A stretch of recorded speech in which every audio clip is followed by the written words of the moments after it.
জামাতে ইসলামের নেতৃত্বাধীন ১১ দলীয় জোট থেকে বের হয়নি ইসলামী আন্দোলন। জোটের সঙ্গে এখনও আসন সমঝোতার চেষ্টা চলছে বলে জানিয়েছেন দলটির মুখপাত্র গাজী আতাউর রহমান। বিকেলে ইসলামী আন্দোলনের মজলিসে শুরার বৈঠক শেষে একথা জানান তিনি। গাজী আতাউর রহমান বলেন, জোটের দলগুলোর সঙ্গে এক বক্স নীতির আলোচনা চলছে। আগামী ২-১ দিনের মধ্যেই এর রূপরেখা দেয়া যাবে বলেও আশা প্রকাশ করেন তিনি।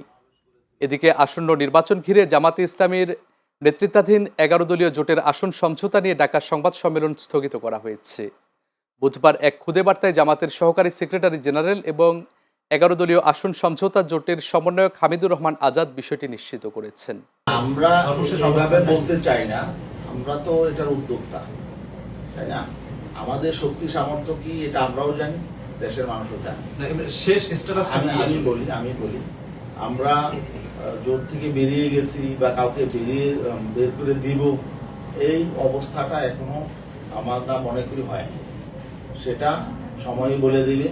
আমরা চেষ্টা করছি আমরা যাতে ঐক্যটাকে টিকিয়ে রাখতে পারি এবং মিনিমাম একটা সমঝোতা সমন্বয় যাতে থাকে, আমরা সেই চেষ্টাটা ইনশাআল্লাহ করে যাব।